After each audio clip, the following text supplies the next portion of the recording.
Hey, what's going on everybody? Commander Crane here, and we're back with another deck tech. So today we're going to be talking about Gruul Dragon Aggro in Pioneer. I'm really excited to share this list with you. A couple things before we hop into the video here. So the first thing, we are at 96 subscribers as of the recording of this video. If you're interested in subscribing, please do. Once we hit 100, there's going to be a big giveaway for Magic, and there's going to be a big giveaway for Pokemon. So hit that subscribe button if you're interested in following what that's going to look like here in the hopefully very near future. Second thing is, if you like the list, let me know in the comments. If you don't like the list, let me know in the comments. Is there a specific deck that you want me to build for Pioneer or Modern?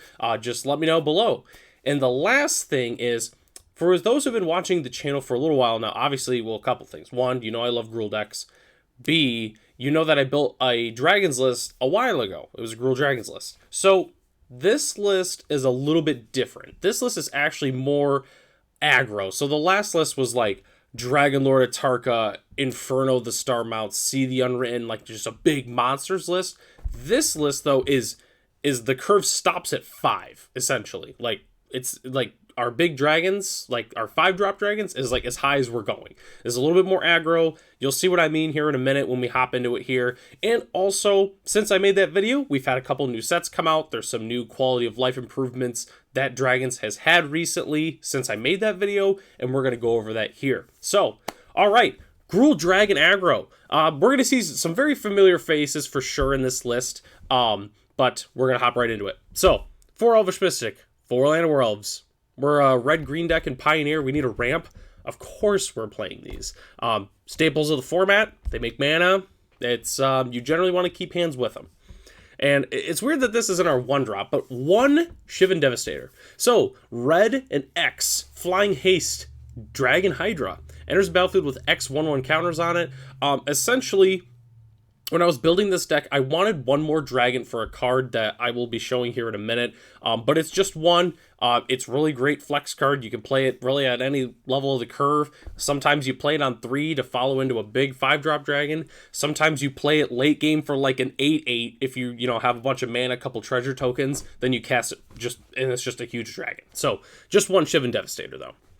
4 Bonecrusher Giant. I talk about this card in every deck I build. Stomp, red and 1 instant. Damage can't be prevented this turn. Stomp deals 2 damage to any target. And then you can play it for a 4/3 for 3. Whenever its target becomes a target of a spell, Bonecrusher Giant deals 2 damage to that player. It's an extremely efficient card. It's removal, it's burn spell, and it's also a very, very efficient creature. So Bonecrusher Giant, great card for the deck. 4 Thunderbreak Regent. 4/4 for 2 in red for a dragon with flying. Whenever a dragon you control becomes a target of a spell or an ability opponent controls, Thunderbreak Regent deals 3 damage to that player. For those who haven't really played the dragon deck before, this card is sneaky good. It's sneaky good. It's a 4/4 flyer. That's pretty big. It's going to be the biggest flyer on the board most of the time. And on top of that, if our opponent's playing a lot of interaction, a lot of removal spells, they're going to be punished for it. And yes, it does stack as well. So if you get a couple, you get 2 Thunderbreak Regents in play, our opponent's taking 6 if they target one of our dragons. So Thunderbreak Regent, really, really awesome 4-drop. Then we have 4 Glorybringer. 4/4 for 3 red, Flying and Haste Dragon. You may exert Glorybringer as it attacks. When you do, it deals 4 damage to target non-dragon creature an opponent controls, and the exerted creature won't untap during our untap step. Best dragon in the deck. It's a 4/4 with Flying and Haste, kills creatures, kills our opponents. Best card in the deck, I would probably say. Glorybringer, just an extremely great card. Love it. For those who watch a lot of my deck techs, you guys know how high I am on this card. And rounding out the curve, 4 Goldspan Dragon. 4/4 for 3 red, Flying and Haste. When it attacks or becomes a target of a spell, create a treasure token. Treasures you control have tap. Sacrifice this artifact, add 2 mana instead of 1. So, a little bit of a side note. What's really great about a lot of our creatures in this deck is our opponents get punished if they target it with spells. Goldspan, we're at least getting a treasure token. Thunderbreak, they're taking 3 damage. Bonecrusher, they're taking 2, which is secretly kind of nice against those decks that are trying to interact with our creatures. But being able to make the treasures is really, really great. It allows for some really great follow-up plays with the 2 mana treasures. There's just a lot of good things that we can do with Goldspan Dragon with the treasures, which is great. You know, like, so we can also like make our Devastators bigger. You know, if we play Goldspan on, you know, 3 for lucky, 4 or 5, and then follow up with a big Shivan Devastator is also really, really great. So, but that's as big as our curve goes for the dragons. We're gonna hop into our Planeswalkers here. So we're playing 3 Domri Anarcha Bolas. For those who know, I've been very high on this card for a long time. I decided to put it up to 3 because I think it is this important in the deck. So 3 loyalty, red, green, 1, legendary Planeswalker, Domri. Creatures you control get +1/+0. That's a static. It's always happening. +1, add red or green. Creatures you control, well, creature spells you cast this turn can't be countered. -2, target creature you control fights target creature you don't control. Pretty simple. It ramps us, makes our creatures bigger, and kills things. Exactly what we want in a Planeswalker. So, Domri, awesome card. We're playing 3 of them. And we're playing 1 Kiora Behemoth Beckoner. 7 loyalty for 2 blue-green hybrid. Whenever a creature with power 4 or greater enters the battlefield under your control, draw a card. -1, untap target permanent. So, we're just playing 1 Kiora. We were at 2. We were at 2 and 2, but I decided to go to 3 Domri because I think Domri's a lot more important in this matchup. Well, not for this matchup, but for this deck. Kiora is really, really great, though, with one of our cards in our deck. So, Glorybringer is great. So, it exerts, so that means it won't untap during our untap step. We just untap it with Kiora. So that means that every turn, we can just start exerting everything, which is funny. What's also nice, too, is creature with power 4 or greater, Goldspan, 4/4, Glorybringer, 4/4, Thunderbreak, 4/4, Bone Crusher, 4/3, Devastator. Most of the time, it's going to be big. So that just lets us draw cards, which is great. You know, we can play it on turn 2 with an elf. We can even play a second elf if we happen to have 2 elves in our hand. Kiora, really, really great card in the deck. All right, so our spells. We're playing 4 Draconic Roar, which is part of the reason we're playing more dragons here. So, red and 1 instant. As an additional cost to cast this spell, you may reveal a dragon from your hand. Draconic Roar deals 3 damage to target creature. If you reveal the dragon or control the dragon as you cast the spell, Draconic Roar deals 3 damage to that creature's controller. So for those who don't know this card, it's essentially kind of like Searing Blaze from back in the day. Searing Blaze was red instant, 1 to a creature, 1 to a player. But if you played a land this turn, it was 3 and 3. So it's kind of the same idea with Draconic Roar.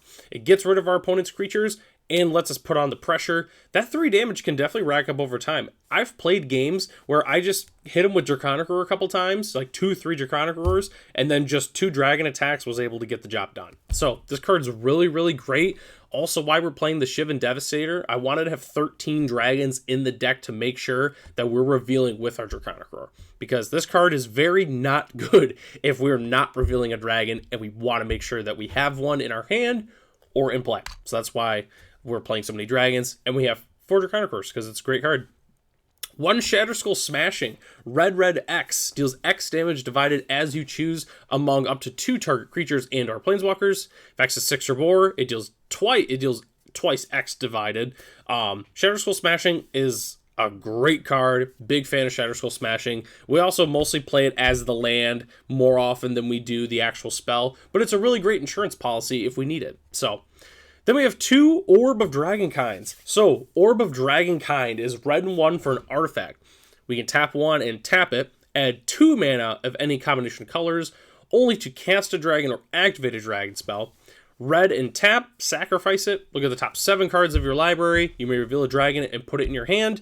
So, this is great because it's early game ramp, so we can play our dragons on curve, well, ahead of curve, not on curve, but also, if we have a bunch of extra mana in the late game, we can cash in the orb and we can hit another dragon. Looking at the top 7, most of the time we're going to hit another dragon because we are playing 13 dragons. Orb is just a really, really great card. A little bit of a disclaimer though, if you're playing against Karn the Great Creator shuts off the orb. Something to keep an eye out on. So against mono green, honestly, there's a good chance I probably end up just cutting this card because it just gets shut down by Karn. But still, it's a really, really great card, and I like playing it. So that's it for our non-land spells. So now we got the lands. We're playing essentially 24 plus the Shatterskull Smashing. Pretty standard mana base, I'd say. We've got 1 Boseiju, 3 Copperline Gorge, 4 Cryochrome Pathway, 1 Forest, 2 Haven of the Spirit Dragon. I'll come back to that in a second. 4 Carplusion Forest, 2 Lair of the Hydra, 2 Mountain, 1 Sokenzen, and 4 Stomping Ground. So there's actually 2 cards I want to highlight. Copperline Gorge is the new dual lane from Phyrexia, all will be 1. Amazing addition for our deck. I'm only playing 3. I've played 4, and I feel like we almost get them a little bit too much, and then they come in tapped, and it's hard for us to play our dragons on curve. So we're just playing 3 Copperline Gorges, but it's still a great addition. I'm very happy we finally got the fast lands in the format. And then 2 Haven of the Spirit Dragon. So we can tap it for a colorless, we can tap it, add 1 mana of any color to cast a dragon spell. Tap 2, tap Sacrifice Haven, return target dragon or Ugin, not that we're playing Ugins, card from our graveyard to our hand. So it's really great late game reach. Essentially, helps us cast our dragons because it can do we can do any color. It's really great. Sometimes like if we have like a Carplusion Forest, we tap it for the colors, but then Haven we tap for the colored mana. Then we can use like Kiora, for instance, to untap the Haven, and so we can kind of save ourselves a little bit of life there, which is great. And having the late game reach of being able to get our dragons back is awesome. There's a lot of games I've won with Haven of the Spear Dragon, being able to buy back our dragons. So I'm very happy we're playing this card. It's just a fantastic card to play overall, which is not a card that most aggro decks get because they don't play that many dragons. So it's a very, very unique card that can catch people off guard. So now we're going to hop into the sideboard here. So sideboard, 2 Tormod's Crypt, 0 mana artifact, tap, sacrifice Tormod's Crypt, exile target player's graveyard. It's graveyard hate that we don't have to devote any mana into doing. We just play it. 1 Tamiyo Safekeeping. Green, instant. Target permanent you control gains hexproof and indestructible until end of turn. You gain 2 life. Note, it's permanent. We can protect our creatures, our planeswalkers. We can protect our Orb of Dragonkind if we really need to. We can protect our other sideboard permanents. Great card to be playing. I'm just playing 1 Tamiyo Safekeeping though. 2 Cindervines. Red-green enchantment. Whenever an opponent casts a non-creature spell, Cindervines deals 1 damage to that player. You can tap 1, sacrifice Cindervines, destroy target artifact or enchantment. Cindervines deals 2 damage to that player. Cindervines, we bring it in against decks that play a lot of instants or sorceries, kind of chips away at them. We bring it in against problematic artifacts, problematic enchantments. I love to bring it in against control, some mid-range decks, just because that extra damage can really rack up over time. Cindervines is a great card, and that's why we're playing it, obviously.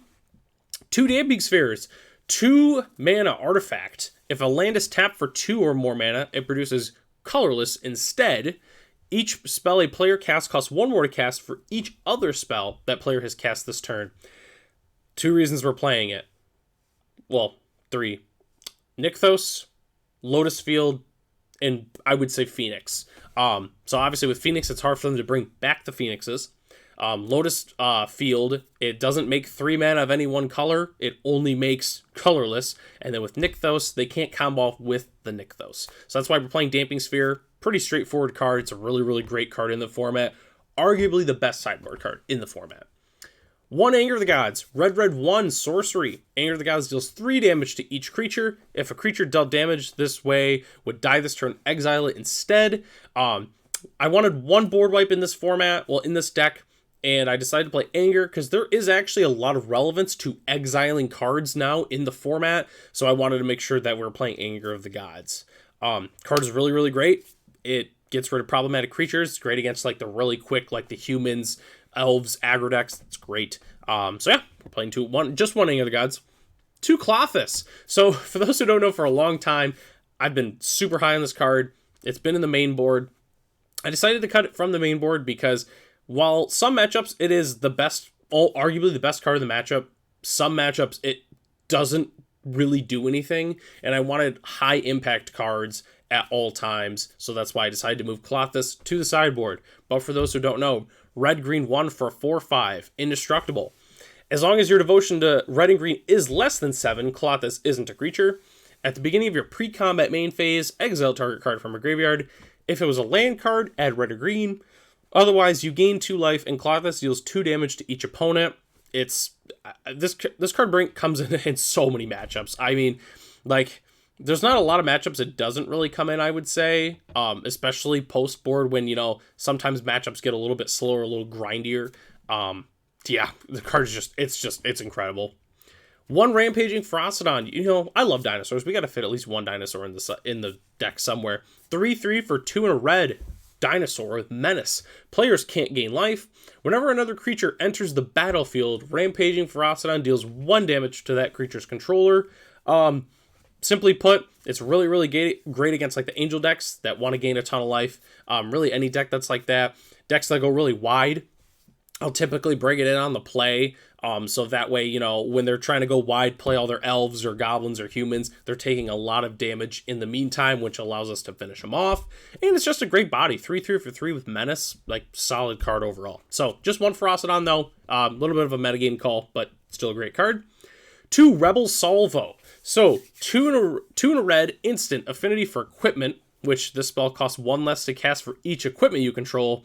Rebel Salvo deals 5 damage to target creature or planeswalker. That permanent loses indestructible until end of turn. So, for those who've watched my past videos, this card is the exact same as Soulseer. The only difference is the affinity for equipment. Simply put, we're playing this because if it has affinity for equipment, there's a chance that we might be playing equipment. I know the Gruul sword is really going around. People are really playing that card. So with like affinity for equipment, they can think, oh, maybe they're playing, like Embercleave or something like that, which is very possible. It kind of is like, it's like a strictly better card, so we're going to play it, but just something to keep in mind. But yes, it's the exact same as Soulseer, just for the affinity for equipment. And then 2 Obstinate Baloth. 4/4 for green 2. Beast, when it enters the battlefield, you gain 4 life.